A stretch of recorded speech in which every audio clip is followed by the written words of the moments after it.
நான் வந்து இப்போ மட்டன் கோலா உருண்டை பண்ண போகிறேன். அதுக்காக பொடி அங்கேயே கடைக்காரன் நறுக்கி கொடுத்துருவான். நல்லா பொடி மாஸ் மாரி அதை வேக வச்சுக்கிறேன். உப்பு கொஞ்சம் மஞ்சத்தூள் போட்டு வேக வச்சுருக்கேன். மட்டன் கோலா பண்ண போகிறேன். அதனால் ஒரு ஆளுக்கு பொட்டுக்கடலை எடுத்து பொடி பண்ணி நான் அரைச்சி வச்சுருக்கேன். தேவையான உப்பு, தேவையான இஞ்சி பூண்டு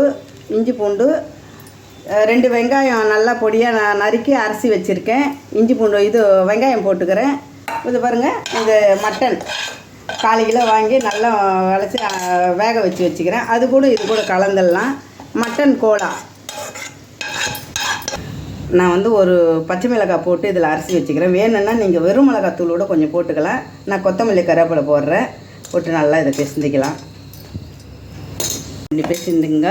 கோலா உருண்டைக்கு சூப்பராக இருக்க முடியும். பிடிக்கிறதுக்கு உருண்டை வரும். இந்த பதத்துக்கு பிசைஞ்சிடுங்க.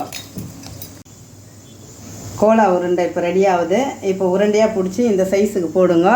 இப்போ பாருங்கள், இவ்வளோ சைஸ் போதும். உங்களுக்கு என்ன சைஸோ அவ்வளோ போட்டுங்க. எண்ணெய் சுட்டு போச்சு போடுறேன் பாருங்கள். கோலா உருண்டை, மட்டன் கோலா உருண்டை ஒரு வேவட்டும். உங்களுக்கு என்ன சைஸோ அவ்வளோ போட்டுங்க.